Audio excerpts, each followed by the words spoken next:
Welcome forward here with the Eternal Careers. It's Frank and Lydia Hammer. I'd like to correct that. This is Chapter 1. What is life? Life is God, which is indefinitely, individually expressed. Life is an unsolved mystery, as an unfinished symphony, the solution and conclusion of which is known only to God. Reluctant as life is about divulging its secrets, certain laws and principles have been discovered which serve as clues for those attempting to wrest from it an answer. Some of these follow. God is life, the first great cause and source of all things, created and uncreated, manifested and unmanifested. Life has neither beginning nor end, and is the invisible principle animating all life forms. Life is independent of forms, but forms are dependent on life. Life is limitless, but forms are limited. Life is priori and posterior in form. For example, when life withdraws from the human body, the body becomes a corpse and disintegrates, but man is and was a spirit long before incarnated in flesh, and continues to be after the form is discarded. Man is an effect from God the cause, and the cause and the effect are one. We are dependent on God first for existence, and evermore for support. In Him we live and move and have our beginning, which is not a neighborly relation, but one of an ineffable permeation. Apart from God there is nothing. God, or life, is constantly projecting Himself into all manner of forms and extends without inequality and separation into all men. God is in all, and all are in God, expressing Him according to their capacity and organization. The lowest contains the highest undeveloped, while the highest pervades the lowest. Man is an abridged edition of his Creator, with all his powers and faculties in a latent degree. Man is God in quality, but not in quantity. From life there is no escape, nor door to annihilation. When one created and individualized, man is an eternal factor in the universe. Life, as known to man, is associated with consciousness and intelligence, in one form or another, on some sphere of expression or another. Life without self-consciousness would be merely an abstraction, not a being. What is man's relation to life? Is it analogous to relations to the air, which he inhales and exhales? Is he a participator, a spectator, and a vehicle of life? As with the air, so with life. It is ours to use, but never to possess. The meaning of life is never found in the world of effects or unrealities, but only in the supernatural or spiritual realm of causation or realities. It eludes the intellect, but reveals itself to intuition. Life is not vicarious, but a personal affair, and has to be lived in order to be understood. The teacher, too, is experience, which eventually makes us wiser. The purpose of life is expression, progression, and liberation from ignorance, which is the mother of all vices, the author of all sorrows. Life to be understood must be studied in its eternal aspect, for only thus does it have dignity and security. Fragmentary, fleeting, terrestrial existence separated from the whole of life is useless and purposeless as a finger severed from the body. The part is worthless without the whole, and only by contemplating the whole can life come and have true conception of any of its parts. Those who believe life is only associated with form yet have not learned their spiritual ABCs. Life is not chopped into bits, but is an eternal stream of flowing consciousness. It is an eternal journey with innumerable stopovers where we charge the trains and then continue. Throughout all nature, one sees a miraculous power ever at work, a perfect harmony between all its parts, and abundant provisions for all created things. The Creator has endowed all according to their requirements with capacities and faculties for attaining from life the unlimited source, that which is needed for sustenance. Plants instinctively draw from the soil and the air what is necessary for their growth and nourishment. Animals who have infallible instincts choose that which is beneficial and reject that which is harmful. Man, in common with the lower forms of life, must also nourish the body. He does not eat, breathe, drink, and sleep to sustain life, but to sustain his form. Life is God and is self-sustained. Man not only has his body to nourish, but also his mind and his soul. For this purpose, his Creator has endowed him not only with instincts, but also with intelligence and intuition, enabling him to appropriate from life that which is essential for his triune nature. What man selects, that he reflects.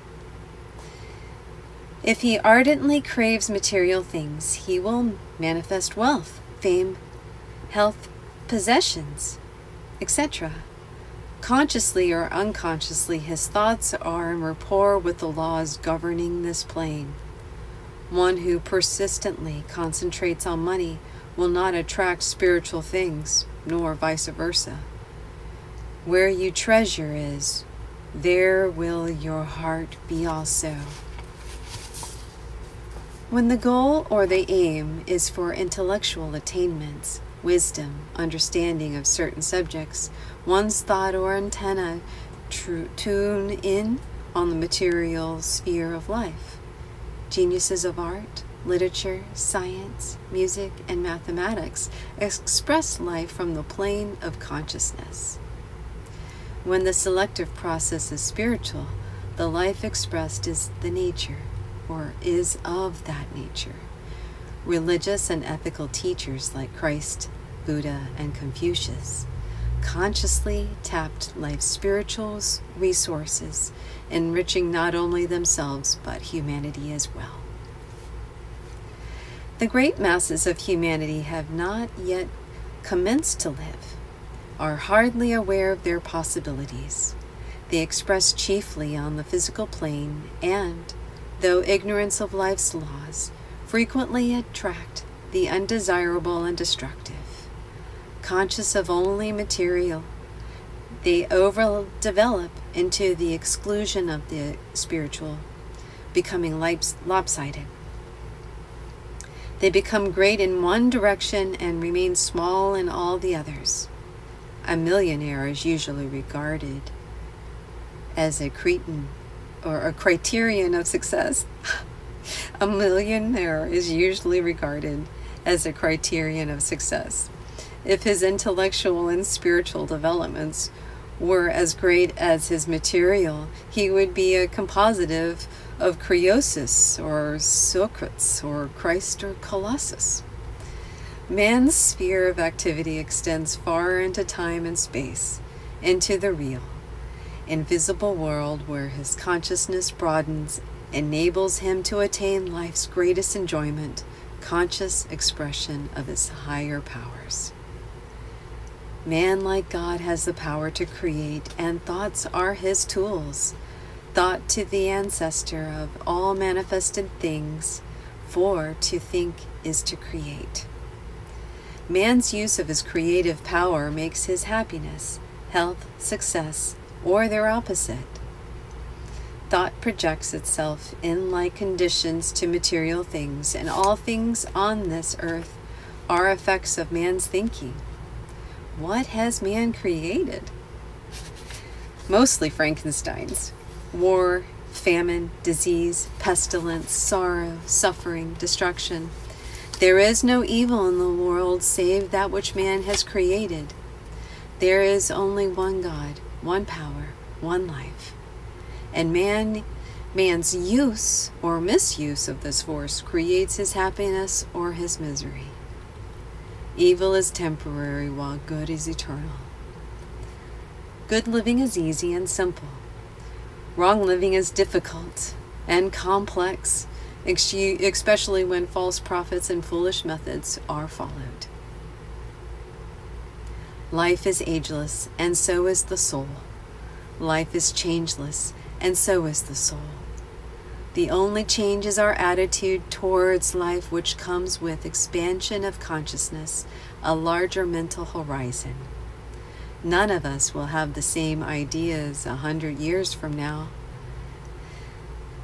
Some may say at that time, none of us will know anything.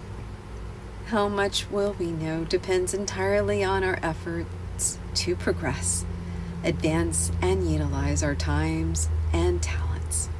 Life is a becoming process, and is what we make of it. Is life worth living? That depends on entirely who is living it, and for what is he living. His years may be many, yet his life be an empty vessel. Many persons go through this earthly expression, never seeing any of the true things, but only the objective. Others see the nature and humanity, a harmony of spirit and soul, a sublime and exalted idea of the divine mind. Nothing is more noticeable among individuals than the difference between which exists in the love of life. All possesses the instinct, but its degrees vary more than it's generally imagined. Some desire earthly life so intensely that they view death as a great calamity. They would rather live in endless misery than a part of an existence, which they suppose is associated only with form. Other individuals experience no such passion for earthly life. To them, death is not appalling, and the prospect of immortality is not essential to their enjoyment of the present life. Life being at 40, life begins when the person resolves to live on more than one dimension, and when he realizes that the real life of man is in the mind and the spirit. Life is a disappointment, failure, trap, web, farce, joke, etc., just as light falls on all substances alike, but is very differently reflected. So is life interpreted. No two people have the same attitude towards life, for no two people are alike. However, life, or God, never plays jokes on his children, never fails or disappoints those who keep his commandments. I don't see what they get out of life, one often hears people say when regarding to the plight of the blind, maimed, crippled, and deformed. These individuals frequently get far more out of life than those who regard them with compassion, but who are unable to see beneath the surface. In their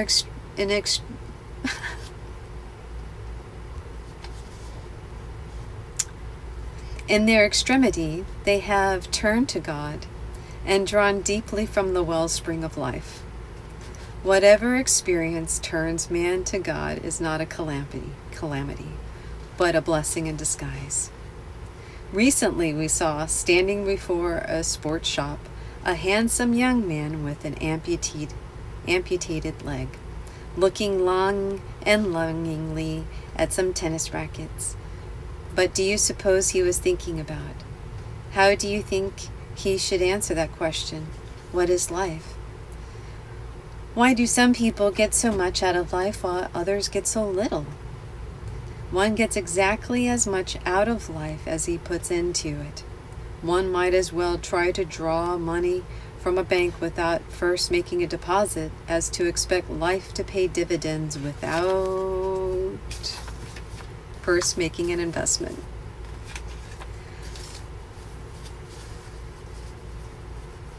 God is the executor of life's bank, and he always pays with heavy interest. Life, says society coolly, well dined and well wined, sitting before its comfortable fire, is a struggle for existence, this issue of which is the survival of the fittest. So is the law of the jungle. Only the jungle is more humane. Substance, motion, consciousness are three principles of the life we encounter everywhere. We are living not in a dead, but in a living world. Not in an unconscious, but a conscious universe in which death implies a change of garment or form. There is only one world, and that is populated with living people. Billions walk this earth, of which statistics take no account. The dead are those who are insensible to their better selves, unresponsive to spiritual vibrations, impervious to all except the promptings of their dense physical organism, whose life is associated with eating, drinking, and sleeping form. These are the dead, buried in the graves of flesh. Next chapter, what is human nature? That concludes the first chapter. What is life?